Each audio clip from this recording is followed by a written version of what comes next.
বাংলাদেশের সরকারি সকল কর্মকর্তা এবং কর্মচারীদের জন্য দারুণ সুখবর পাওয়া গেল। আপনারা ইতিমধ্যে অবগত আছেন যে এশিয়ার মধ্যে সবচেয়ে বেশি মুদ্রাস্ফীতি বাংলাদেশে। বর্তমান নভেম্বর 2024 মাসের রিপোর্ট অনুযায়ী বর্তমানে বাংলাদেশের মুদ্রাস্ফীতি 13.8%। নিম্ন গ্রেডধারীদের নীরব কান্না যেন শেষ হচ্ছে না, আর এই কারণে দ্রুত পে স্কেল হচ্ছে। এই সংক্রান্ত বিভিন্ন রকম পত্রপত্রিকাগুলো বিভিন্ন রকম প্রতিবেদন প্রকাশ করে, আপনারা স্ক্রিনে যেটা দেখতে পাচ্ছেন। তো এই সংক্রান্ত বিস্তারিত তথ্য জানাবো আজকে ভিডিওতে। প্রিয় ভিউয়ার্স, আজকে নতুন ভিডিওতে সবাইকে স্বাগত জানাচ্ছি। আপনি যদি আমার চ্যানেলে নতুন হয়ে থাকেন তাহলে এরকম গুরুত্বপূর্ণ ভিডিওর আপডেট পেতে চ্যানেলটি সাবস্ক্রাইব করে রাখুন। ভালো লাগলে লাইক কমেন্ট করুন, আর সম্পূর্ণ ধারণা পেতে পুরো ভিডিওটি না টেনে দেখুন। তাহলে শুরু করা যাক। আপনারা 10 ডিসেম্বর 2024 খ্রিস্টাব্দ তারিখের একটি লেটেস্ট সংবাদ দেখতে পাচ্ছেন।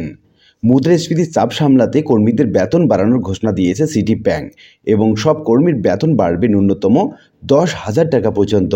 এখানে বলে নেওয়া দরকার যে প্রত্যেকটি প্রাইভেট প্রতিষ্ঠান বুঝে গেছে যে তাদের মুদ্রাস্ফীতির চাপ বাড়ছে, আর সেই কারণে বেতন বাড়ানো দরকার।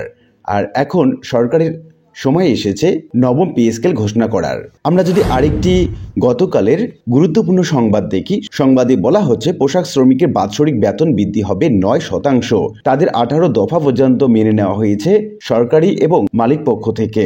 যেখানে পোশাক শ্রমিকদের বেতন বৃদ্ধি হলো 9%, সেখানে সরকারি কর্মকর্তা এবং কর্মচারীদের বেতন কেন বৃদ্ধি হবে না, এমনটি প্রশ্ন করেছেন অনেকেই। এখানে বলে রাখা দরকার, দাবি আদায় রিকশাওয়ালা এক হতে পারে, শ্রমিকরা এক হতে পারে, আমরা কেন সকল কর্মকর্তা এবং কর্মচারী যারা সরকারি চাকরিজীবী তারা এক হতে পাচ্ছি না, এরকম একজন প্রশ্ন রেখেছে মোহাম্মদ সিদ্দিকুর রহমান আদিল। শাহরিয়ার হাসান নামে একজন ফেসবুকার, তিনি লিখেছেন, কবে যে আমাদের দাবি পূরণ হবে আল্লাহ ভালো জানেন, সবাই এক হন, দাবি সফল হবে ইনশাল্লাহ। তার এই স্ট্যাটাসের মাধ্যমে আমরা যে জিনিসটা বুঝতে পারছি যে নবম পে স্কেল হওয়াটা খুব বাঞ্ছনীয় হয়ে গেছে, কারণ প্রত্যেকটি মানুষের মধ্যে অর্থাৎ প্রত্যেকটি কর্মকর্তা এবং কর্মচারীদের মধ্যে একটা হাহাকার তৈরি হয়েছে যে কবে তাদের এই নবম পে স্কেল ঘোষণা হতে পারে।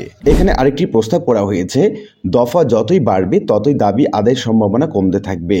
এক দফা এক দাবি নবম পে স্কেল হওয়া উচিত, তা না হলে অপেক্ষাকৃত কম গুরুত্বপূর্ণ দাবি পূরণ করে মূল দাবি অপূরণীয় থেকে যাবে। ফয়জুল্লাহ সাইদ নামে একজন ব্যক্তি, তিনি গুরুত্বপূর্ণ একটি স্ট্যাটাস দিয়েছেন। তিনি বলছেন, বাংলাদেশ ব্যাংকে কর্মরতদের জন্য লাঞ্চ ভাতা 400 টাকা প্রস্তাব করা হয়েছে, যেখানে একজন সরকারি কর্মচারী 11 থেকে 20তম গ্রেডের কর্মচারীরা টিফিন ভাতা পায় মাত্র প্রত্যেক দিন 6 টাকা 66 পয়সা, যেটা খুবই হাস্যকর সবার কাছে।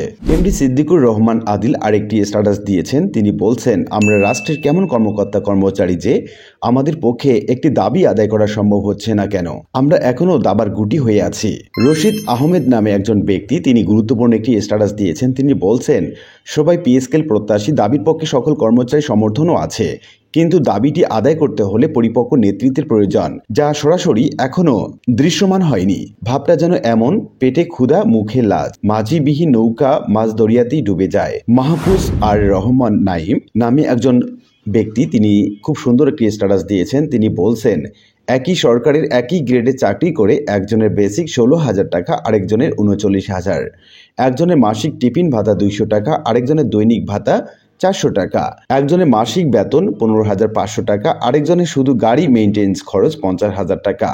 এখন থেকে সরকারি নির্ধারণ করে দিতে হবে এটা গ্রেড 3 থেকে তদূর্ধ্বদের বাজার, এটা অমুক প্রতিষ্ঠানের কর্মচারীর বাসা, কারণ সরকার বোধহয় জানে না আমরা একই বাজারে বাজার করি এবং একই শহরে বসবাস করি। এই বৈষম্যের শেষ কোথায়? এ এক রং বেরঙ্গের বৈষম্যের বাংলাদেশ। এমডি মাসুদ আলম নামে একজন ব্যক্তি, তিনি একটি স্ট্যাটাস দিয়েছেন। তিনি শেয়ার করেছেন দ্য ডেইলি ক্যাম্পাসের একটি প্রতিবেদনের শিরোনামেই বলা হচ্ছে, শিক্ষকদের বেতন ভাতা বাড়ানো নিয়ে যা বললেন শিক্ষা উপদেষ্টা, অর্থাৎ শিক্ষা উপদেষ্টা শিক্ষকদের বেতন ভাতা বৃদ্ধি নিয়ে পজিটিভ একটি মন্তব্য করেছেন। তিনি বলছেন, তাহলে পে স্কেল কবে হবে?